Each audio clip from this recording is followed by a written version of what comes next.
Hello, everybody. Thank you so much for joining us this afternoon. So we're really delighted today to have two mentors join us um, to talk about their career stories. One is an engineer and another one works in finance services and wealth management. I think that's right, Jean. But Jean will explain much more about herself and her role when she presents her career story.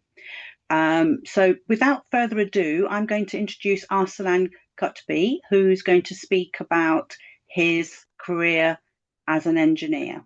Thanks very much, Arslan. Thank you. Hello, everyone. This is Arslan Kudbi. So it's great to be here with you all today.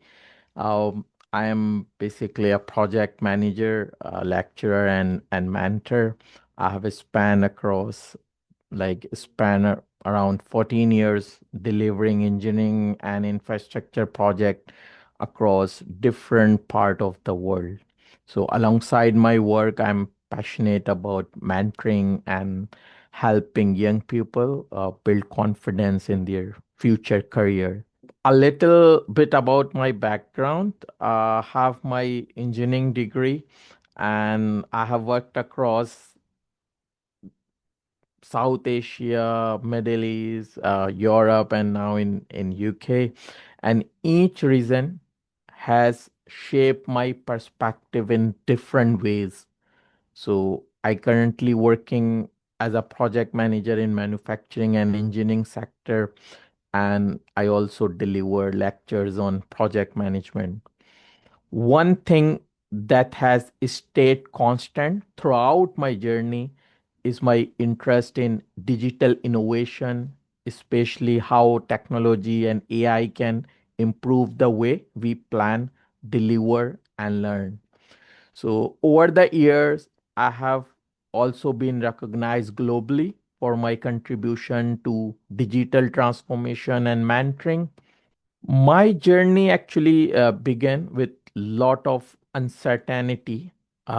When I started studying engineering, I simply followed what I enjoyed: problem solving, building things, and understanding how systems work. But the early years were tough. I faced steep learning curves, long hours, and moments where I genuinely questions whether I had chosen the right path. What helped me move forward was perseverance. I kept learning, kept asking questions, and kept taking small steps. Over the time, I progressed through roles in manufacturing, energy, and then offshore engineering sector. And each role taught me something new, not just about engineering, but about people, leadership, and resilience. And slowly, without realizing it, I built a global career. Not because I had everything figured out, but because I stayed open to opportunities and kept moving forward, forward, forward.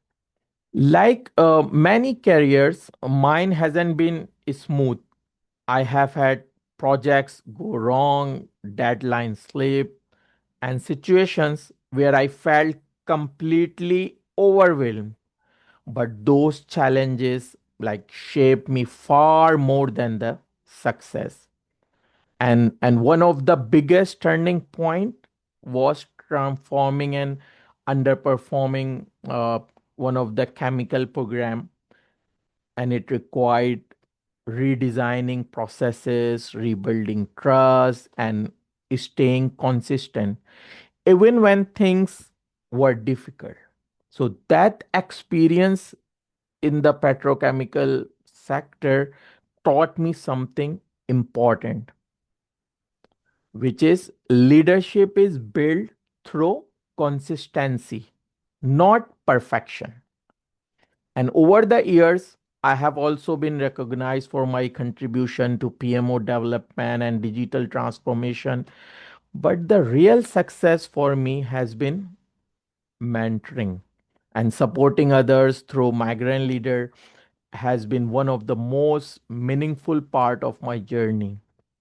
So my top tip, if I could share a few lessons with you today, so that would be these. You don't need to have everything figured out. Most people don't, and that's completely okay. Small steps is equal to big progress. You don't need giant leaps. Consistency is more powerful than intensity. And curiosity always should be greater than perfection. So asking question early is strength, not a weakness. Build resilience.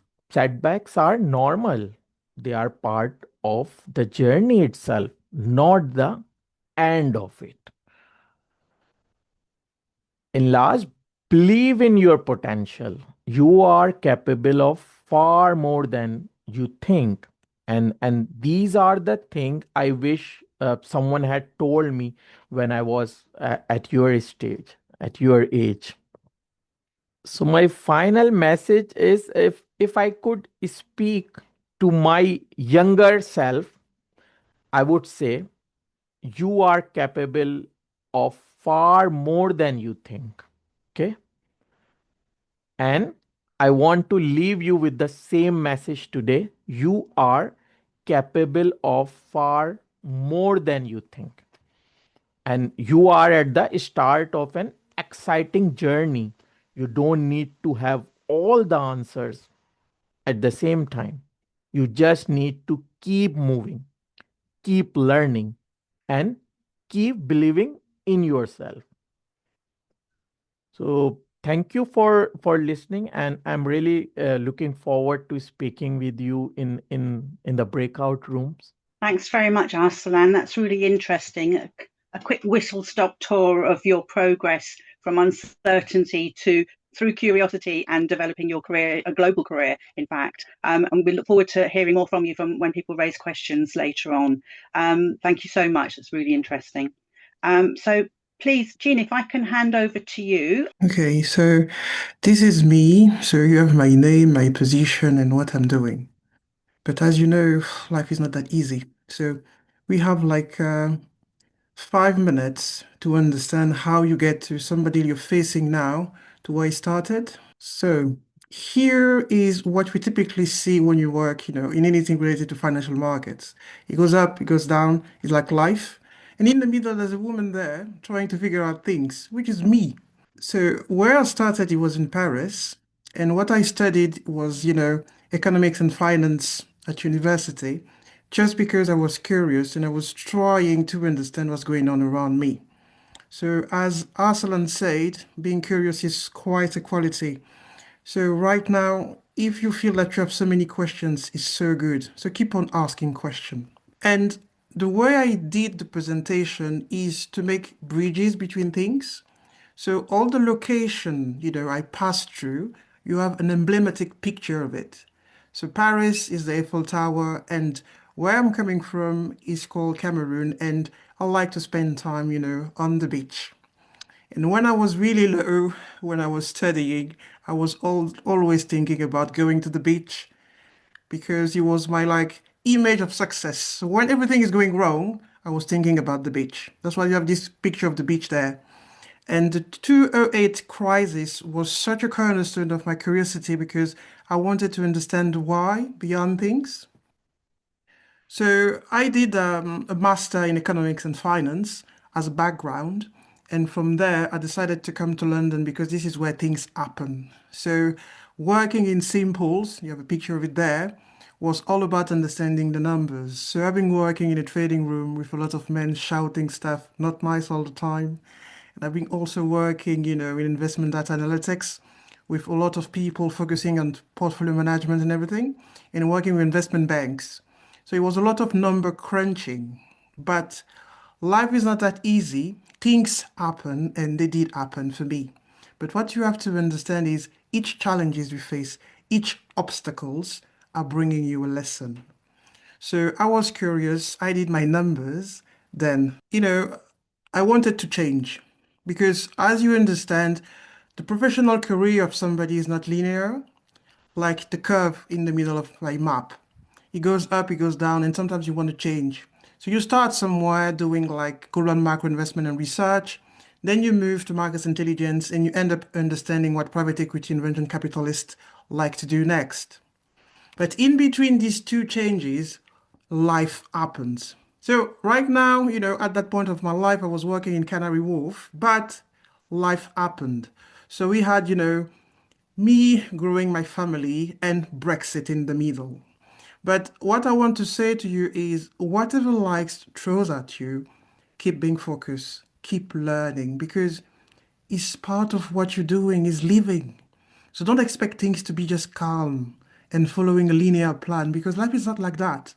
Each time you have hurdles and you have the lesson. So the lesson for this one is what? So the lesson for this one is adaptability and focus. Focus because you probably have a goal in terms of where you want to land in your career.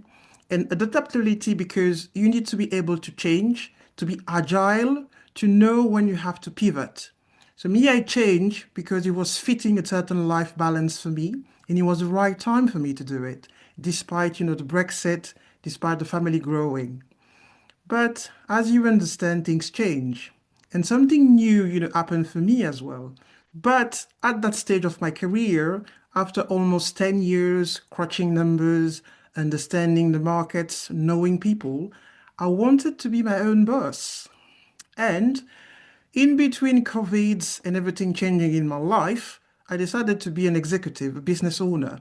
That's why, creativity and audacity are key here as qualities because you need to have the courage to say, okay, I'm going to change and I'm going to put all my efforts into it to make it happen. That's why execution in executive is quite important. You have an idea, you put a plan in mind. Because having a vision before the strength to put it in motion is just a dream, but still. So I created my own company, and my own company is based, in Knightsbridge. So a new emblematic, map of it is Harrods. So we, based in front of Harrods, we're doing wealth management for high net worth client. We talk about what they want to do for the future, how they see life, and how we can make it happen. Because your financial planner, we offer them solutions to be tax efficient, to organize, they structure their wealth. This is what we do. And it's interesting because all the lessons I've learned about the numbers, about life, I can pour it in one place because I like people. And the values I've learned from this little journey of mine is be creative, be audacious, be courageous. Because you know what? Whatever you think now, you're able to realize it. And never ever let anybody tell you that you're not able to do it. Because trust me, you are. I know it. So, after understanding all these little things in my ups and downs and life happening to me, the final lesson I want you to keep in mind is people. Know the people. We are here as mentors, your mentees, but trust me, in 10 years' time, you'll be the mentor and probably I'll be your mentee because this is life. We're always learning. And I think that the best lesson I've learned with all this journey, full of, ups, downs, challenges, learning, after more than 12 years in the market here, is all about being a professional. So know what you're talking about. Be technically, to your best shape. And also be engaged with society, help others, give back, be part of your community wherever you are.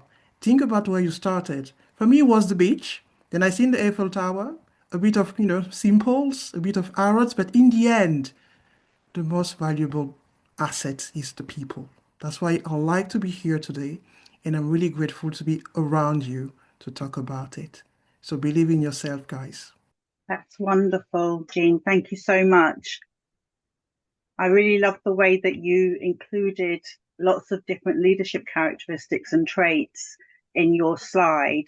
We encourage our mentees to also think about those leadership characteristics and traits, and we actually have information about those in our Young Leader Model, which is an online course for them to do from our website. So I hope that a lot of the mentees who are with us today have either had a look at that or are encouraged by Jean's presentation to go and have a look at our Young Leader Model to think about how to develop those characteristics and traits that she mentioned, like, I'm not sure we've got audacity, but certainly we've got humility, curiosity, and go and have a look. I think you'll find it a helpful way to initiate or to trigger your learning and expansion of your skills, as Jean mentioned. So thank you so much, both of you, Arslan and Jean, for your career stories. It's really useful for our young people to hear actual experience from mentors who can share the ups and downs of their careers and also some of the stepping stones that they've taken to actually get to where they are today. I'm going to ask Mohammed if you have any questions to present to the mentors now, and also to encourage the mentees to put their hands up you can use the little icon on the toolbar, or you can turn your camera on and put your hand up, and if you can ask questions yourself directly, that would be fantastic. I'm just trying to find all the questions in the chat. So Mohammed, over to you. Thank you, Fazia. Thank you, Arslan and Jean, for your great presentation. So before I start with the questions, I have received a few from some of the participants. If anyone is wanting to ask their question on the screen, please feel free to raise your hand now, or we can also do it later. Give it a few seconds.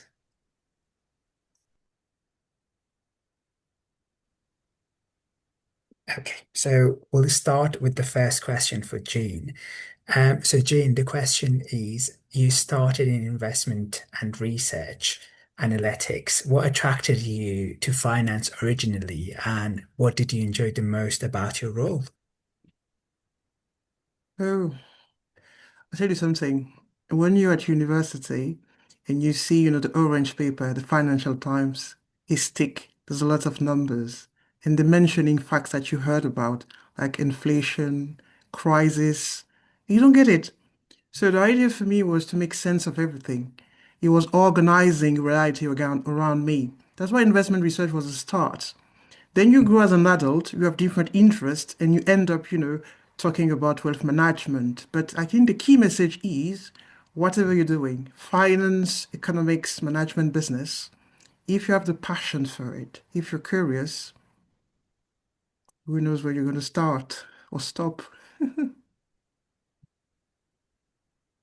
Thank you very much for that, Jean. So, Aslan, I come to you for the second question. So, the question is regarding your international career. So, you worked across UK, Middle East, Asia, Australia, and US.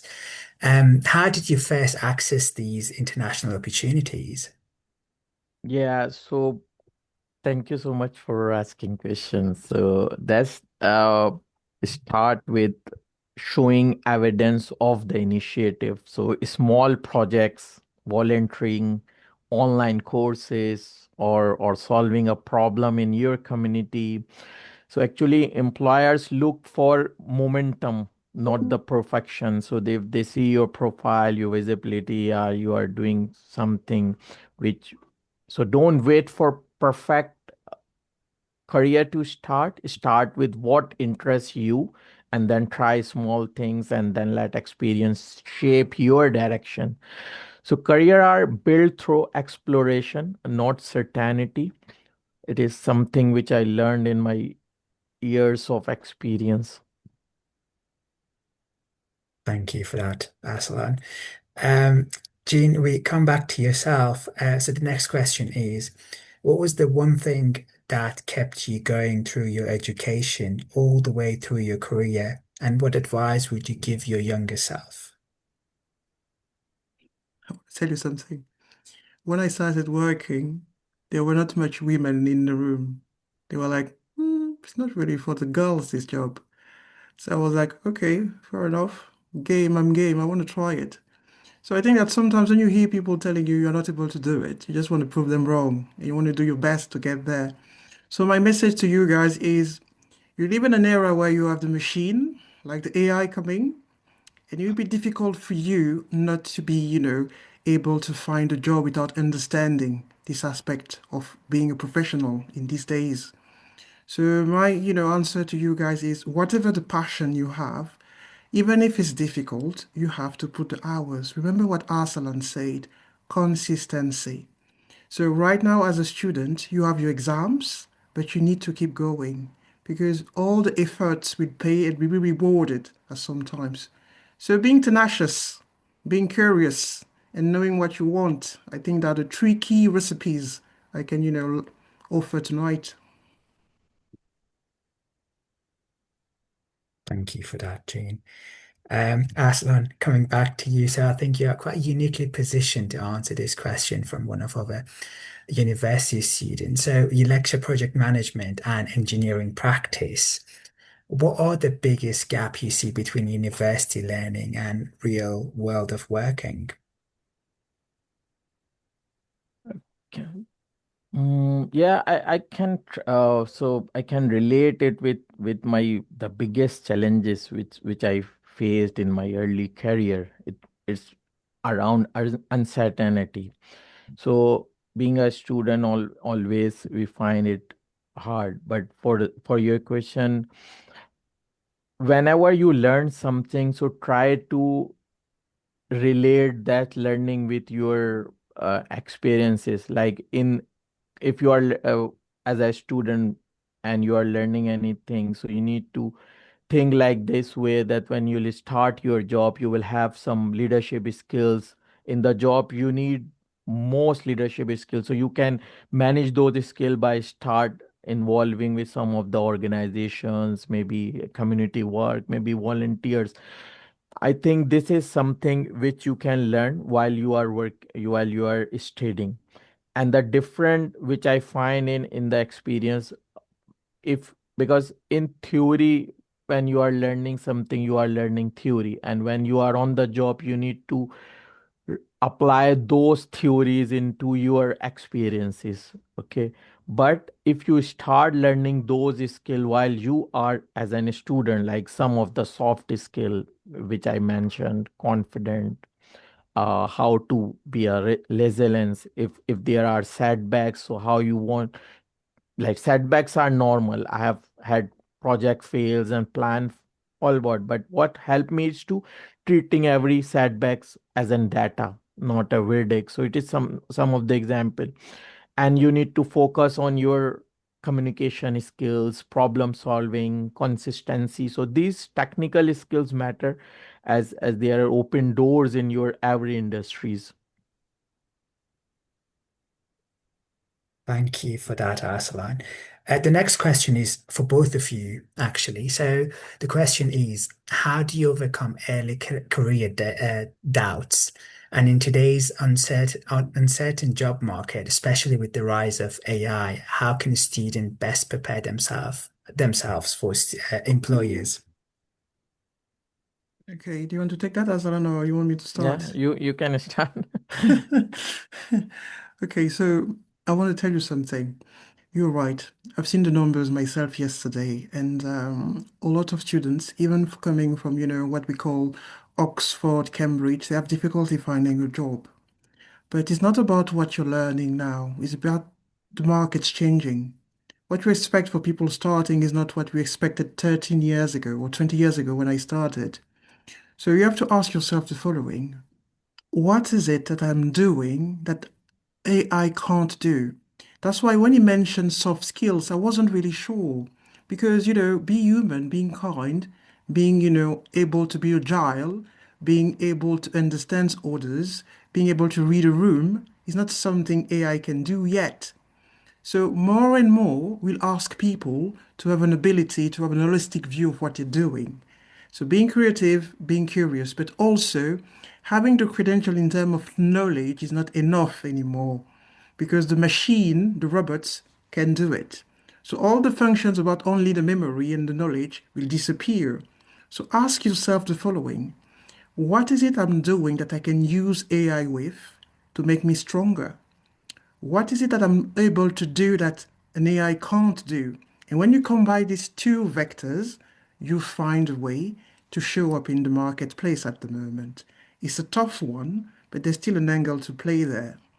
And despite the mood at the moment, trends are shifting in a new direction. So be attentive, be able to change position, be agile, because this is your main quality, and never give up. Thank you for that, Jane. And Aslan, can we come back to you for the question? If it helps, I Ye- can Yeah, the question again. Or yeah, I got your question. So yeah, it's really important one from my perspective because the world you are stepping into changing fast, especially with AI. So the first thing I would say is this: AI is not here to replace you. Yeah, it's here to replace task. The real value will always come from human skills you bring, things like communication, problem solving, creativity, teamwork, emotional intelligence. So these are the skills which AI can't replicate, and they have become more important than ever. The second thing is to get comfortable using AI as a tool. You don't need to become an AI engineer, but you do need to be AI literate, I must say. Use it to explore different ideas, practice interviews, questions, and check your understanding, or maybe using as an speed up of your research. So the people who succeed will be the one who know how to work with AI, not compete against it. Another big thing is building a smart portfolio, something that show that you have actually done. So it could be a project, reflection, case study, or even something you solved in your community. So employers are looking for the evidence of initiative, not just as a CV. So and finally, focus on learning how to learn. Okay, so AI will keep evolving, industries will keep changing, and people who stay curious, ask question, and try new tools will always stay ahead. So you don't need to have everything figured out, but you just need to keep moving one small, as I mentioned, one small step at a time. So if I summarize, build the human skills AI cannot replace. So learn to use AI confidently and create small pieces of evidence that show your growth, and stay curious. That combination will put you really strong position for the future. Thank you. thank you very much, Aslan and Jane, for your answers. So the next question is from a sixth form student who is still exploring her future. Sort of options in terms of university and career. So it is towards you, Jane. So it goes back to your career change during COVID period. So you pivoted your career during COVID. How did you know it was the right time and the right decision to pivot then? Oh, wow. It's a good question. As I said, life is full sometimes of accidents. So I'll tell you a story in like 1 minute, like in my elevator speech. I have like 90 seconds to tell you why I'm doing what I'm doing. So a member of my family was really, feeling poorly during COVID. And they wanted somebody to give them, some help to understand the paperwork so that they get access to long-term care. So I did it. I put myself fully into it. It wasn't easy. And I just discovered that actually I like helping people and I can use my knowledge of numbers to do it. This is how I had this epiphany about actually, this is what I like to do. It's about numbers, it's about people, and I like it. And this is how I change. So sometimes, as Aslan said, things happen and you know, you, you think about things differently. You change the lens, the perspective you have about something. So be attentive because sometimes a setback is actually an open door to something new.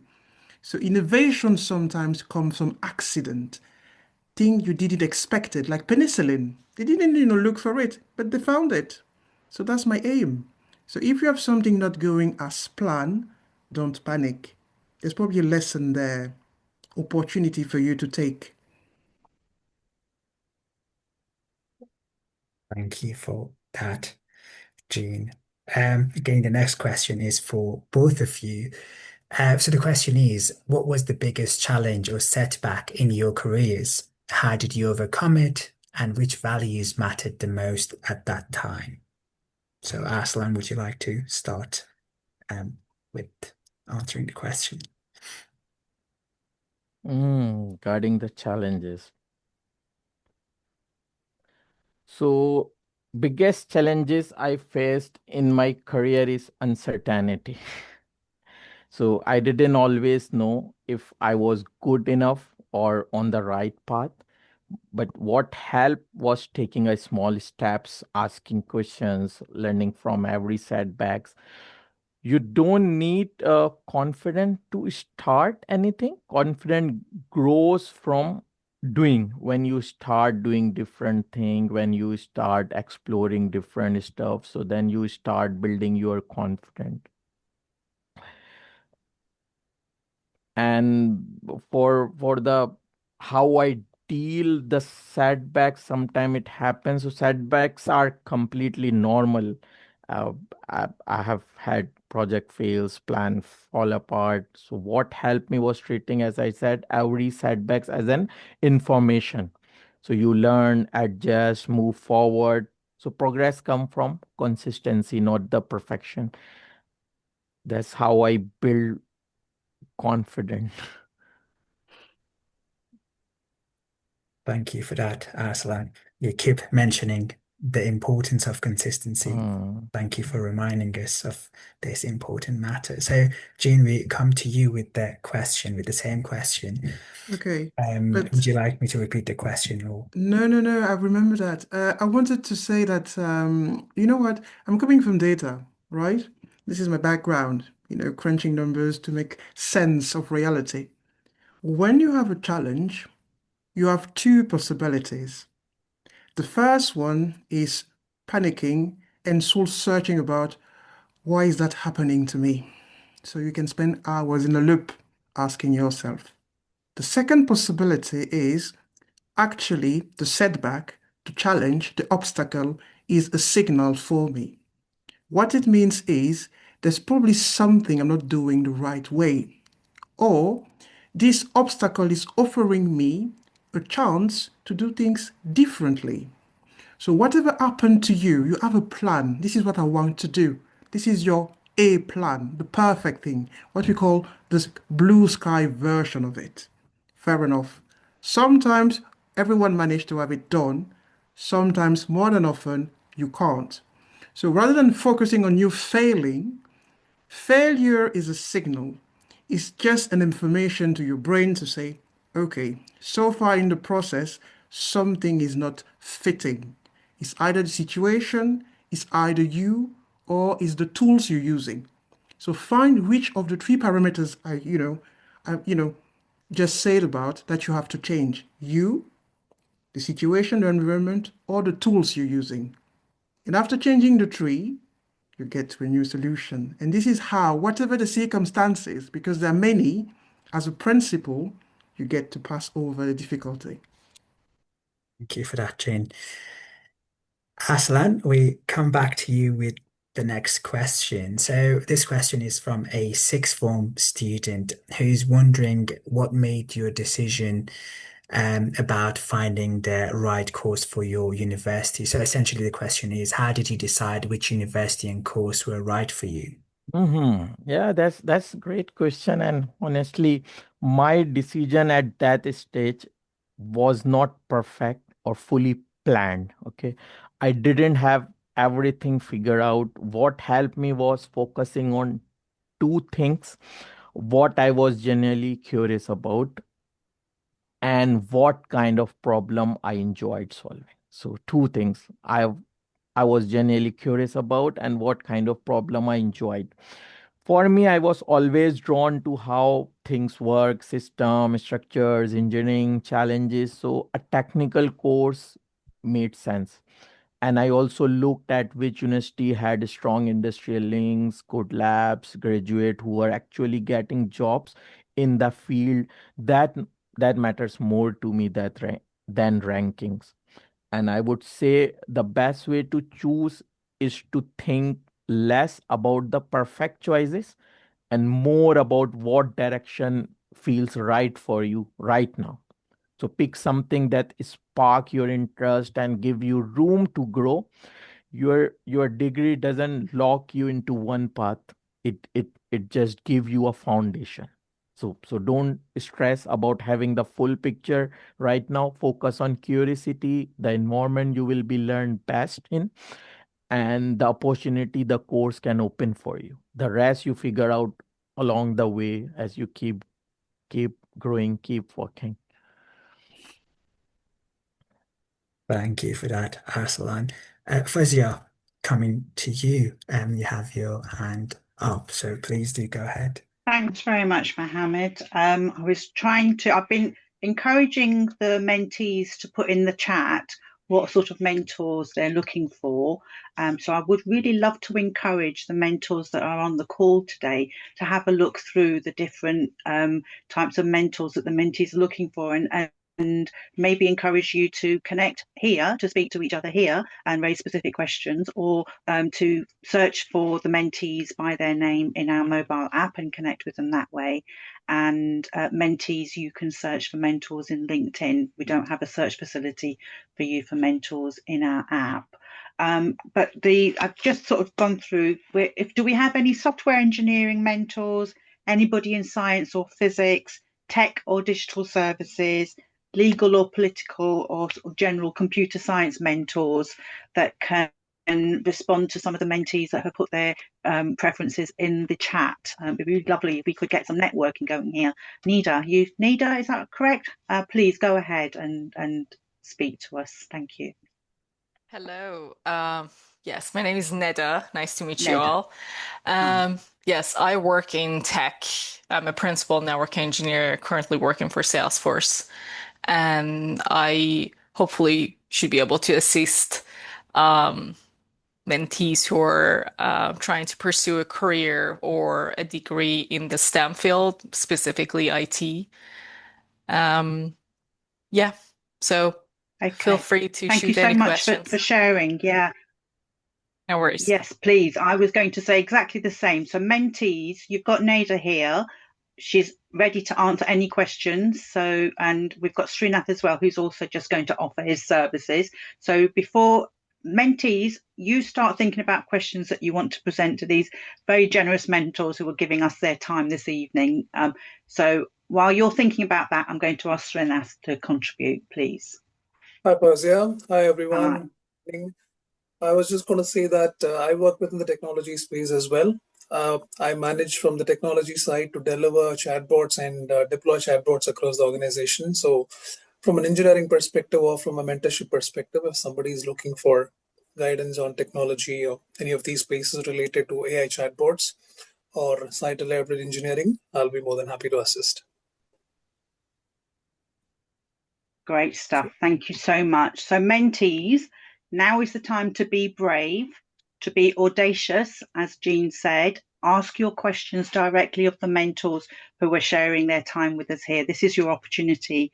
So I'm not going to call you by name, but please do be brave and put your hand up, turn your camera on if you can, ask your questions, or share why you'd like to connect with some of the mentors.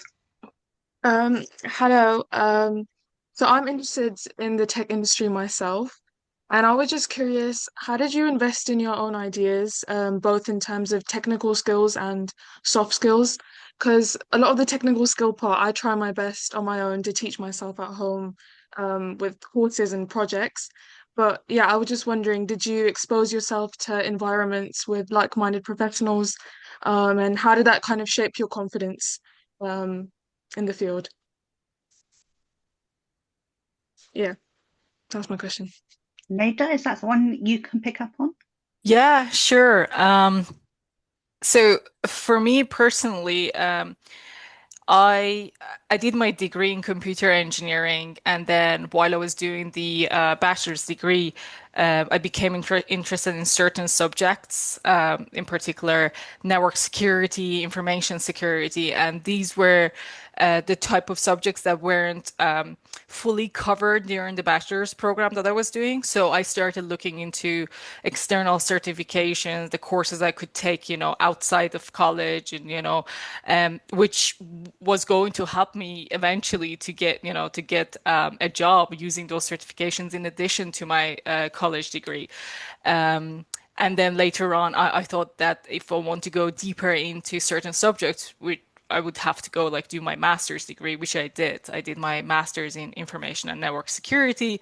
And then even during the master's, I came across people who were working outside, but like part-time lecturing or helping our lecturers inside the in the college. And they would tell us, you should do like certain, certification courses. For example, like I was in the field of network engineering or security, so they told me if you want to, get a job as a graduate, it's good to have, like, for example, Cisco certifications or Juniper certifications or learn Python coding. So like what you're learning in college, it's great. It prepares you mentally for the world outside, but it's always good to, try to do some like extracurriculum, on the side and do courses that are online. There are plenty of online courses, free courses that you can use to develop yourself before it's time to go and deep into the world of tech careers. So don't know, did I answer your question? Yeah, no, that was great. Thank you. Okay, Yeah. great. You're in a gap year at the moment, aren't you? Is that right? We Yeah, were emailing I am. earlier. Yeah, I am. And how are you filling your time in your gap year? Are you working? Yeah, so I work a couple of different jobs, and I also do some tuition, private tuition, and at the same time trying to learn different coding languages. So that's kind of how I spend most of my time. I don't have any in industry experience yet, but I'm just trying to like expose myself to as much of it as I can with the time that I have. And so you're looking for a mentor at the moment, aren't you? Yes, that's correct. Yeah, so I mean, really great that you're able to join us today and share your interests with us. What is it that provoked your interest in the tech side of things? Well, I like technology just because I feel like there's a lot of versatility. Like I like the independent side of it, that I can actually code projects, and I can link in my own personal interests inside my projects. So I like the fact that there's that kind of independence. And then thinking more long term, I've looked into entrepreneurship. Of course, I'm not very in the field yet, but that's definitely something I'm interested in as well. So yeah, that's kind of where my interest stems from. Great stuff, great stuff. So I just want to mention before I ask somebody else to speak, if you're looking at the chat, Shayna, there's a couple. So Nada has kindly put her LinkedIn profile in there, so you can follow her there. And Veronica has given you some additional advice there on who to follow in LinkedIn. So Yeah, that's great. a little bit more helpful advice there. Okay, thanks so much Yeah, for that's great. Thank contributing you. today. Thank Really you. good to hear from you. Thank you. Thank you. Srinath, did you want to respond to a couple of the tech questions before I ask a couple of the mentees to speak? I was just trying to add on to what was being told a couple of minutes back by Neda. In addition to what we can learn, which is definitely one of the aspects that we may have to focus on, because without learning, nothing moves. If I don't know something, it's still not going to help. As against learning, putting that to practice becomes even more important. There are certain groups that are operating, which I'm aware of, where they are working on some startup ideas, where if you know a technology and you want to offer your services for a smaller amount of a stipend or a free of cost, just that you want to get an exposure. Maybe if you can reach out to me, I can put you across to some of them where you can sign up, tell what your skills you have, and if they feel that that skill is required, they can get you on to get you working on a startup idea, which could be as simple as working on a plugin for a browser or a small mobile app or anything of that kind that can give you an exposure to, which could more be a playground for you to understand what it takes, learn from it, and use that as part of your profiling to say, this is what I've worked on, this is the exposure I've had, which gives you an additional edge to either have a startup sometime if you are more inclined to entrepreneurship, or if you're applying for a job elsewhere, these experiences could always help. So those are some additional avenues that you can explore, which doesn't hold you. You don't have to feel bad if you're failing, because it's all a startup possibilities where you have a lot of more avenues that you can explore. That's what I was just wanting to add. That's great, Srinath. Can I ask you a question? Yes, So, say one of our mentees wanted to try and get in touch with a startup. Is there any advice you can give on how they might identify somebody that they could do a small project for? Okay, one of the options that I observe here, especially in London, is that there are enough and more groups that are available, which are working towards startups, startup ecosystems, and stuff like that. Maybe if they can connect with me on LinkedIn and ping me, I can put them across to some of them, and they should be able to find out. I believe my source of information is all from LinkedIn. Most of them are putting stuff across from LinkedIn. And even of those smaller groups that I'm talking about, they are pitching through LinkedIn to say, I've got this thing working out. Are you interested? Come over. Or if there is a running club which is formed, I've heard of something called Founders Running Club. It's called FRC, and maybe people can Google it up and check as well. There as well, they've got multiple pockets of groups where they run together. And while they run, they also talk about tech. They talk about what their startup ideas are. And there are people within that group who are willing to support those ideas to get into a conceptualization or a prototype and then see how it can be working. So those are some of the areas that I find very useful. And I've got a couple of connects with people whom I can put you across if you help.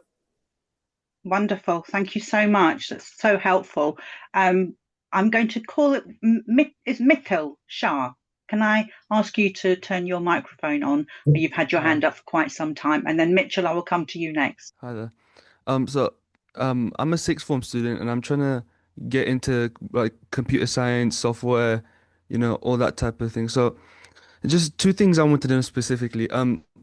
For the industry wise, obviously you guys have been in the industry, you know what to expect. So in terms of like programming languages and stuff, like I know Python, I know a bit of C++, but what are because I know there's a lot of stuff to do with like SQL, you have databases, and also what are some of the more extra things that I could learn? And also with specifically for UCAS, I'm in year 12 right now, so I'm doing my UCAS application next year, but I'm really struggling to find some like extracurricular opportunities for that I can put down on my UCAS statement. So I was just wondering if you could point me to a few of those.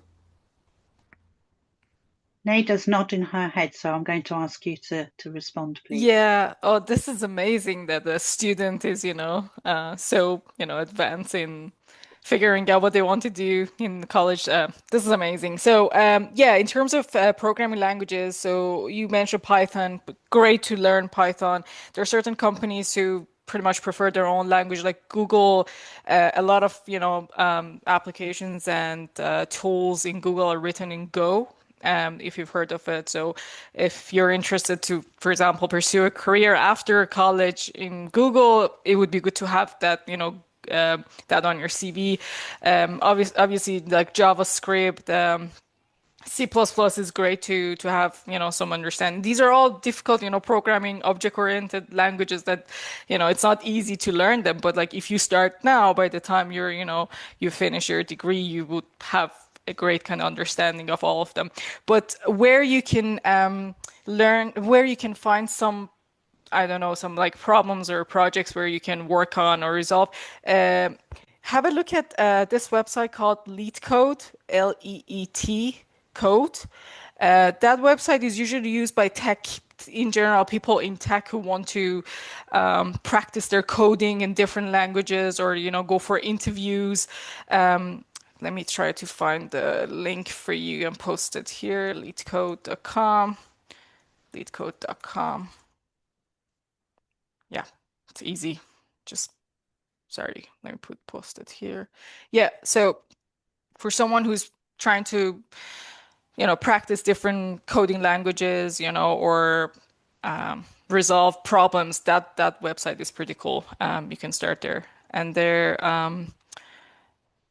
I'm trying to think. There are a few other open like free kind of places where you can practice learning different languages. I can share them later on. If you connect with me on LinkedIn, I can provide you with those links as well. I don't know. Did I answer your question? Did that help? Yeah, it helped a lot. I'll look at this leak code. But also if there's anything like specifically like UCAS related, because obviously they want a lot of different kind of things. Like projects will help a lot, but sometimes they want like wider reading and I don't know, a bunch of different things. And I'm not really sure what looks good and what doesn't. So I just need a little bit of guidance with that, Okay, especially for so you, Cass. I live in Ireland. I don't know what UCAS is. If you want to, explain to me what UCAS is, Let I me come in on that, Nada, yeah, if that's okay. Yeah. please. Let me come in. So UCAS Is is the university system, application system in England All and right. Wales. And possibly Scotland. I'm not sure if Scotland has a different system actually. I think they are included. So it's the application platform that everybody uses to apply to universities in England and Wales at least. So there's a standard format. Students can apply for 5 courses to different universities, and they have to answer specific questions about their interests and demonstrate how their experiences and knowledge will support their learning in that specific subject or that degree. So quite I often see. students want to be able to demonstrate their knowledge in a certain area by demonstrating extracurriculars, which might mean, so Mitchell, for example, I've seen other students that have said, I took part in a business enterprise activity at school, which required me to set up some coding and produce a robot that did X, Y, or Z, that sort of thing. Oh, I see. Yeah. And Okay. so basically what you're trying to show is what you've done and also what you've learned from that experience and how it supports your learning on a degree level. I hope that kind of summarizes quickly. We have a whole conference on applying for university later in the year, so keep an eye out for that. Nada, back to you. That's great. Thank you so much for clarifying that for me. I learned something as well. So have a look at LeetCode. As I said, there are some problems there that they're presented to people who want to solve them, and you can find some interesting, projects where you can solve in different languages. And if you want to showcase your work, usually in the world of tech, if you want to showcase your coding skills or a project you've worked on, people use GitHub Lab.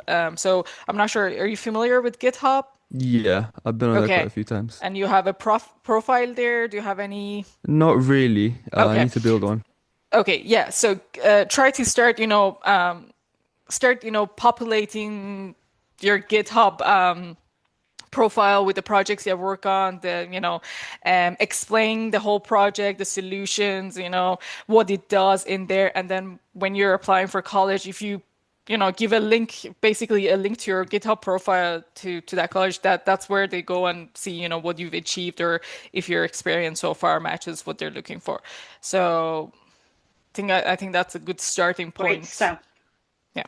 Yeah, thanks so much, Nada. That's really helpful. I'm conscious of the time, and I know Mitchell's been waiting very, very patiently. So I'm going to ask Mitchell to turn his mic on and ask his question, if I may. And we may run over time. If people have time, please stay, because I'm going to try and make sure we cover everything that we want to cover before we finish this afternoon. So Mitchell, please go ahead. Hi, I'm also a sixth form student. Oh, I'm in year 12 right now. I haven't really decided what I want to do for my degree. And talked to a lot of different people at school and, on various other meetings such as this one. How, how do I make sure that I'm not giving into like a lot of peer pressure? Because obviously I'm getting lots and lots of different opinions. How did you decide who was giving you good advice and who was not benefiting you in the conversations? and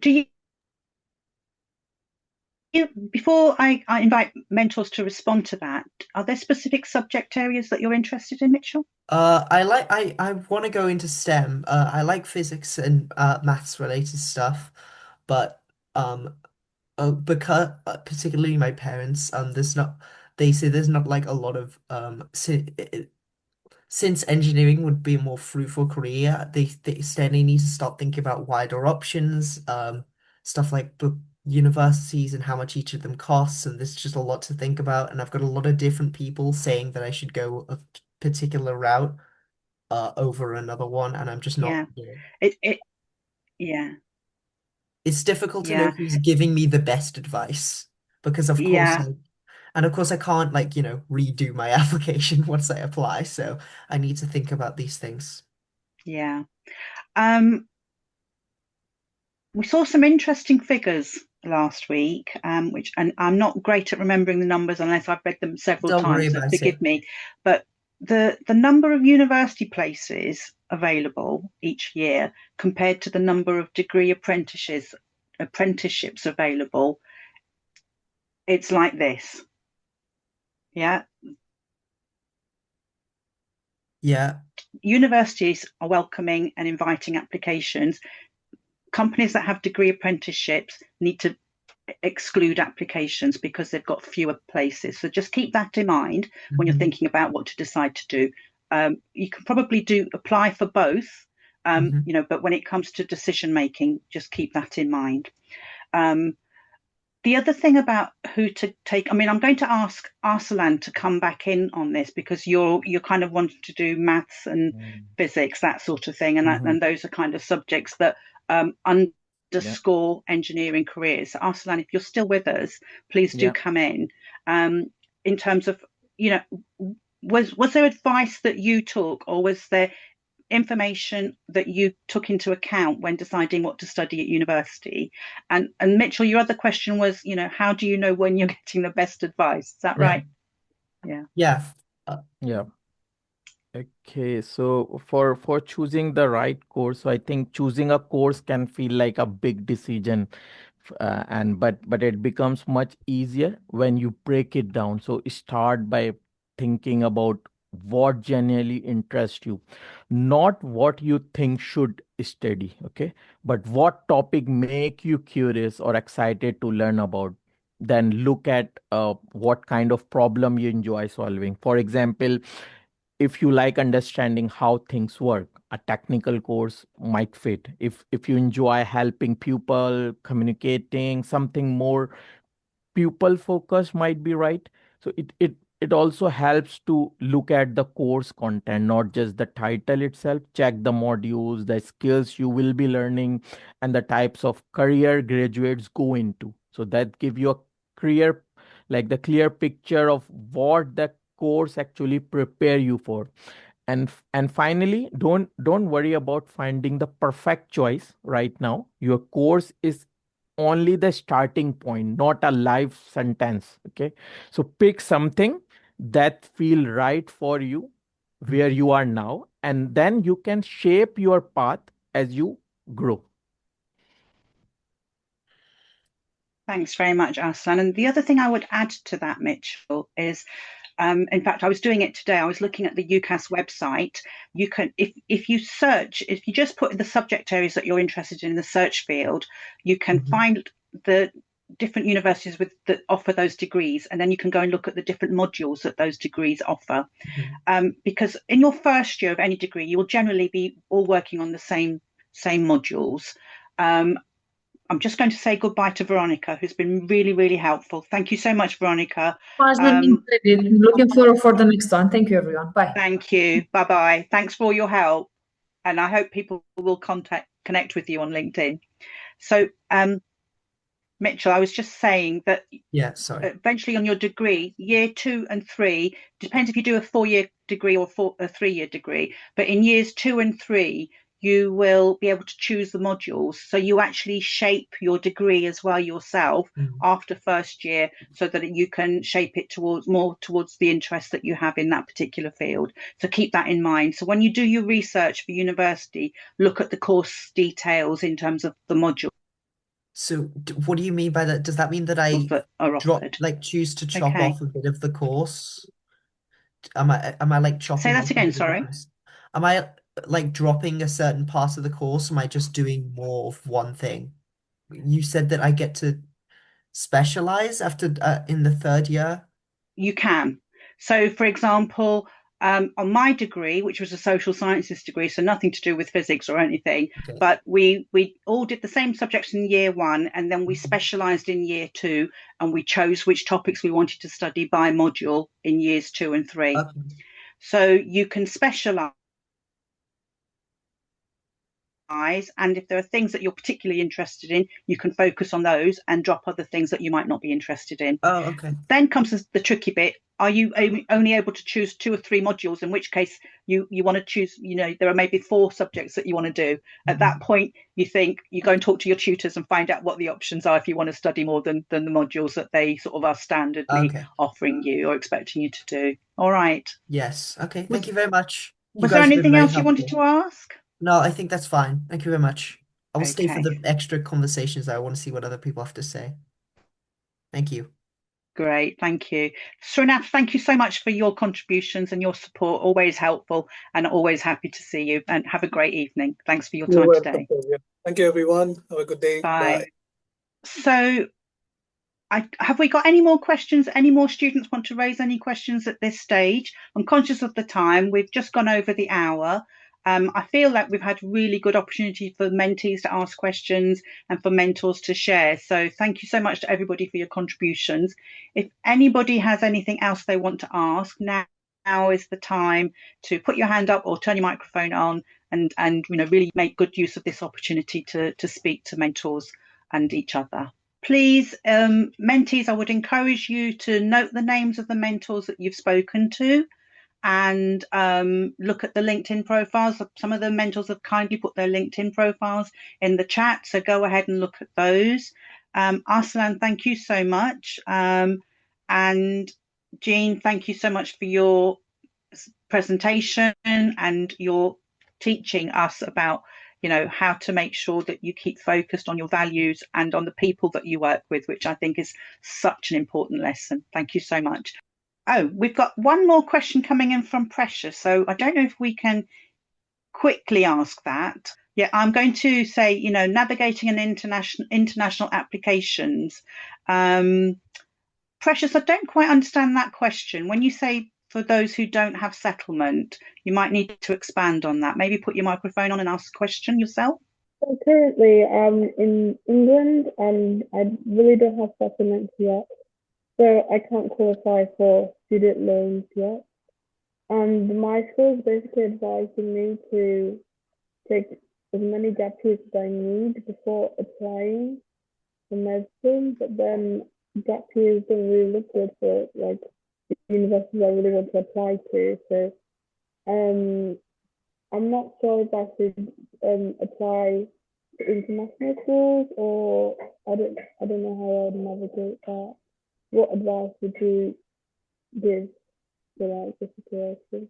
I have to go, but what we could do is, firstly, I'm happy for her to have my email if you want, to follow up on that. And I give her, websites or guidance about how to start a plan just to make it efficient. Okay? So don't panic. You just have to be organized. Thanks so much, Jean. And you can follow step by step a plan. Yes, to have it done. I can add into her question about the international application. So the first step, I think it means you need to be a more strategic. So first step to check the visa option linked to the course or country you are applying to. So most university you can find a dedicated international team which guide you through the process, and they are used to help students in exactly this situation. And the second thing is to focus on the courses and countries that are more flexible with the student visas also. So many places actively welcome international students, as in UK also, because you bring skills, diversity, and then future potentials also. So yeah, and then it help to prepare your documents early. So don't be discouraged. And I've seen many people navigating this successfully. It takes a bit more planning, but it's absolutely possible. And to start early, different ask question, and you use support services which are available to you. Thank you. Thanks very much, Arslan. Thank you. Precious, I'm afraid I couldn't hear you very well. So hopefully Arslan and Jean have covered some initial responses that will give you some ideas. The other thing I would add is that it's worth looking at specific universities that you're interested in to see if they provide scholarships for international students as well. So and I had a similar question from somebody a little while ago, and I just did a little Google search on support for international students, and it came up with a good few ideas.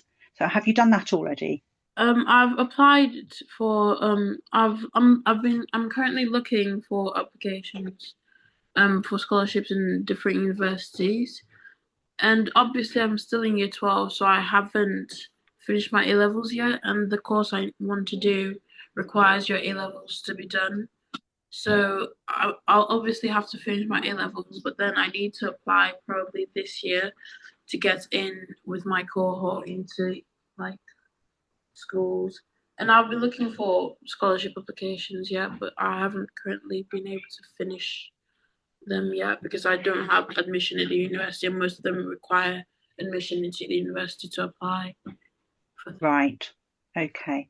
So do as much online research as you can, and tomorrow I will share Jean's email address with you, so that you can follow up with her. Okay. And she offered to talk to you about developing a plan. Thank you. So hopefully that will help you. Okay. Okay. Thank you. Thank you so much, everybody, for joining us. I think it's been a really productive session, and I've really enjoyed being able to connect mentors and mentees so that you can exchange information directly with each other. With that, I am going to say good night and thank you to all of our mentors that have contributed, all of our mentees that asked fantastic questions, and I look forward to seeing many of you again at next month's conference, which is actually on a Friday. So I hope to see you then. Good night, everyone.